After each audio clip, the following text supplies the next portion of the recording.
guys, welcome to my channel. Today I'm going to be talking about fish fertilizer. So fish fertilizer is a natural and organic option compared to other synthetic fertilizers that you would find at the store. The only downside to using it is that it does smell really bad.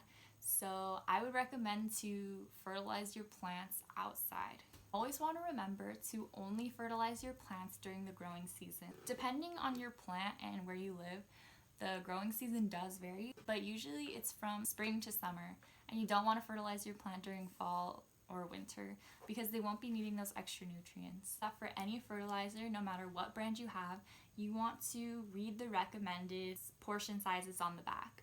So although fish fertilizer is gentle and this one says that it won't burn, if you do go overboard, it will burn your plant. Over fertilizing your plants will give your plants fertilizer burn. So we always want to try to avoid that and it's better to be safe than sorry. It's better to be more conservative than to go crazy and then have a sad burned plant. So right here it says to put 2 teaspoons per quart of water for large indoor plants. Since my indoor plants, I wouldn't consider them to be large, I'm only going to be using 1 teaspoon per quart of water. Fertilizing your plant is in conjunction to watering. So it's kind of a 2-in-1 process. You add your fertilizer to your water and then you go and water your plants like normal. If you watered your plants the day before and then the next day you want to fertilize them, that's not going to work out too well because you'll probably be overwatering your plant. So since this smells so bad, I'm going to go ahead and go outside and show you how to use it. Okay, so now that I'm outside and I have my plants that need to be watered and fertilized, what I'm going to do is I'm going to take my water and fill it up to 4 cups, which is a quart. So I use filtered water. You really don't have to, but I think it's better to use maybe deionized water or filtered water. You could also just use tap water, but some plants don't really like tap water. I'm going to take my fish fertilizer. You always want to make sure to shake it really well before you use it. And I'm just going to add 1 tablespoon of that. Here's my measuring.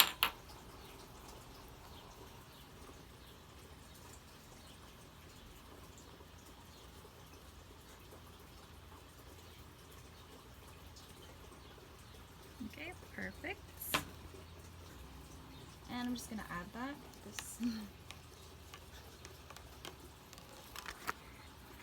Okay, alright, here we go.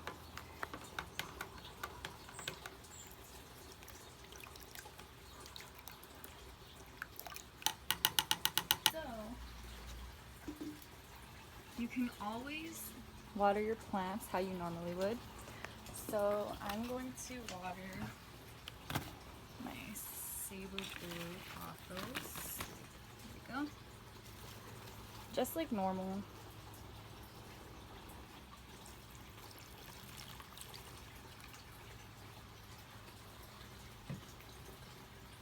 Let it come out from the bottom.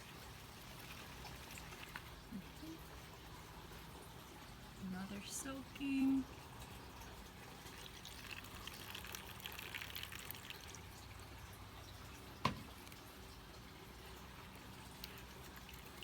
Perfect. Make sure to let it drain.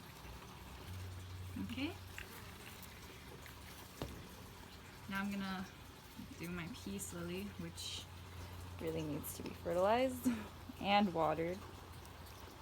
Just pour that in there like a normal watering. Let it soak.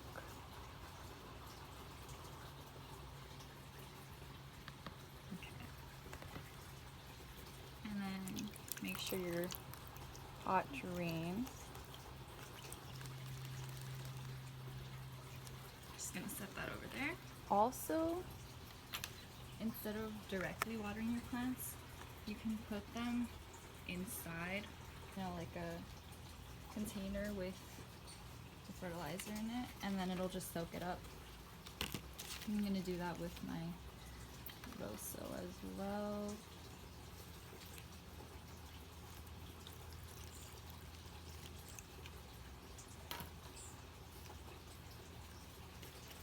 There we go. And when it soaks up, you want to check it every 15 minutes, and check the top to see if the soil is damp. Also, if you know how heavy your plants are supposed to be, you can kind of feel when they've been watered or not. So yeah, that's how you fertilize your plants. Pretty simple. It's just like adding fertilizer to your water and then going and doing everything you would like usual.